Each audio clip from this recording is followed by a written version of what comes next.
gather everybody up, get them in there. The last thing we heard Jim Reeves say was Charlotte County hunker down, and the power went out.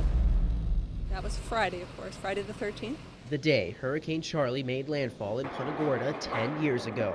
I mean, we've been living a charmed life here in Southwest Florida for many, many years. We thought we were insulated.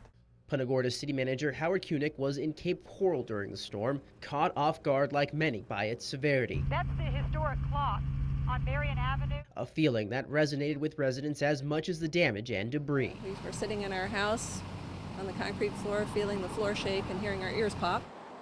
Debbie Bale owns and operates the Ace Hardware off West Marion Avenue. The storm had spared her home, but she feared the worst for her business. The clock's still standing, but many of the other businesses on that street are now demolished. Everything around us, 360, was destroyed, but our store was intact. As you can imagine, having a hardware store open in the wake of devastation meant many busy, uncomfortable hours.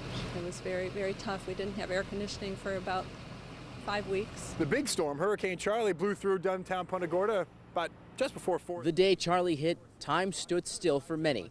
In Punta Gorda, we were here as a community came together before, during, and after the devastation. But time has marched on, and 10 years later, the devastation is gone, but not forgotten. It could happen again. If it does, we're more prepared for it now. In the years that followed, downtown transformed. New shops, hotels, and a new convention center went up. That's in addition to rebuilding schools and homes.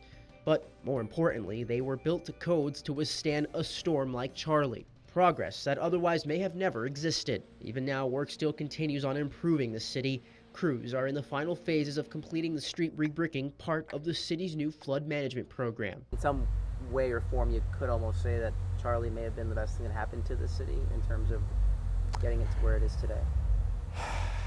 Yes, some people might say that. Debbie Bales is one of those people. It looks great now, and everything's good. Proof that time eventually heals all wounds. In Punta Gorda, George Solis, NBC2.